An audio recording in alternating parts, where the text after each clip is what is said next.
Hello mga lods, ayan, welcome back sa aking YouTube channel. At kung bago ka lang sa aking YouTube channel o kaya napadaan ka lang, ay pakiclick naman ang ating subscribe button dyan, pati na rin ang ating notification bell para lagi kang updated sa mga susunod pa nating mga upload. Ngayon, kung ang hanap mo ay extra income, pagkakakitaan online, tamang-tama ka ng pinuntahan dahil ang content ko ay patungkol sa money making online. So, nag-analyze tayo ng mga website or application kung legit ba siya, kung nagbabayad ba siya ng tama o kung hindi ba siya scam. Sa katunayan, ay re-review natin ngayon ang isang website na napaka-legit. Nagbabayad siya ng tama, halos dito na tayo nag-focus, which is itong si Interesting Mall mga lods.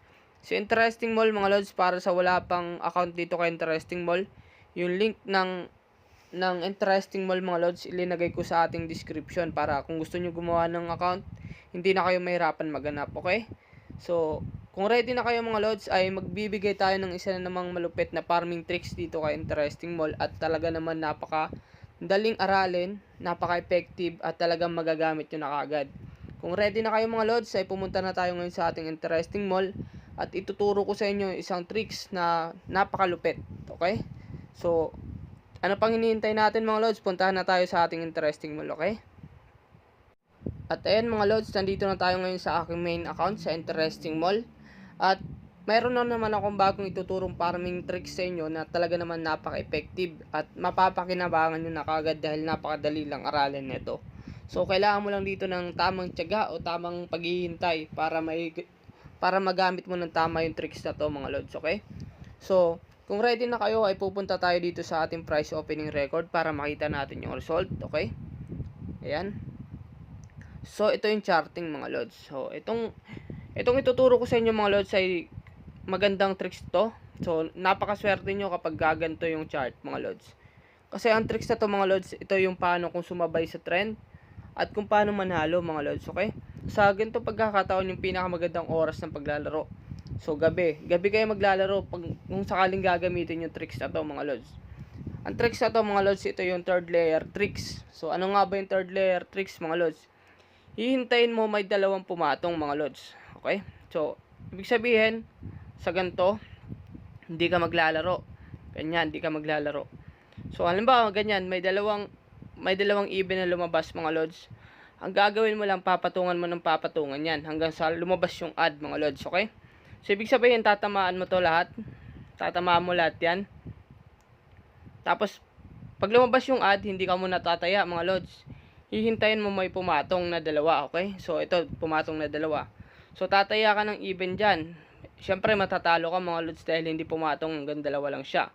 So, hintay ka dito mga lods sa ad. So, hindi ka muna tataya. Pag pumatong yung ad, papatong ka rin, okay? So, hindi siya pumatong, ibig sabihin hindi ka muna tataya. Lumabas yung even, o dalawang even pumatong mga lods. Tataya ka ng even mga lods, okay? So, nag-even, panalo ka. Tapos tataya ka pa ulit ng even. So, hindi na nag-even ulit, natalo ka doon. Okay? So, hintay ka ulit ng pumatong. So, pag tatlo lang yung taas mga lods, tabla ka lang. Okay? Pag dalawa yung taas, ay talo ka mga lods. Okay? Nagigets nyo ba yung diskarte? Kailangan muna may dalawang pumatong bago ka tumaya. Hindi ka sasabay sa alternate mga lods. So, hintayin mo muna may dalawang pumatong, tapos saka katataya. Okay? Tapos, effective yung tricks na to sa gabi. Mas maraming trend mga lods, okay? Titingnan natin. So, kapag tatlo lang mga lods, bawi ka lang dyan. Kapag dalawa, talo. Pag nag-trend, malaking pera yan mga lods, okay? So, ito, ibig sabihin, bawi ka lang dito sa tatlong area na to. Pero dito, panalo ka ng dalawa. Panalo ka ng dalawa dito mga lods. So, ibig sabihin, dito talo ka. Ayan, talo ka dyan. Pero dito, panalo ka ng dalawa. Talo ka sa ad na yan, mga lods, talo ka sa ad na to. Dito, bawi ka lang. So, papatungan mo lang ng papatungan yan, mga lods. Titingnan mo kung ilan yung talo ka at ilan yung naipanalo mo. Mas marami kang maipapanalo dyan, mga lods. Yan yung tsuri ng third layer, mga lods. Kapag isang trend lang, mga lods, isang trend lang ang lumabas, malaking pera na kagad, okay?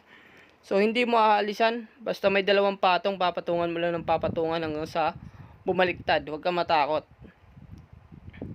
So, titingnan natin, i-analyze natin. So, ayan, yung ad na yan, mga lods. Titingnan natin. So, dapat mag-add ka lang na mag-add dyan. Dapat add lang ng add.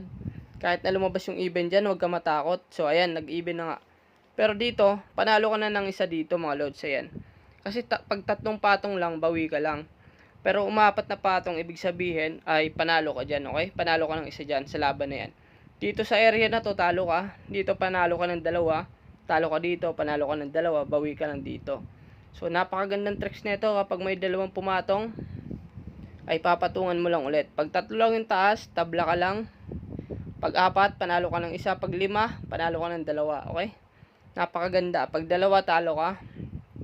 So ito, laking pera nito mga lods. So yan yung isa sa mga diskarte kung paano ka makakasabay sa trend, okay? So tingnan natin. So maghintay muna tayo mga lods. Hintay muna natin lumabas yung mga kasunod na result para makita natin. So tingnan natin muna, tingnan. Susubukan natin maghintay. Maghintay tayo ng may dalawang papatong mga lods. Titingnan natin kung paano yung galawan dito, okay?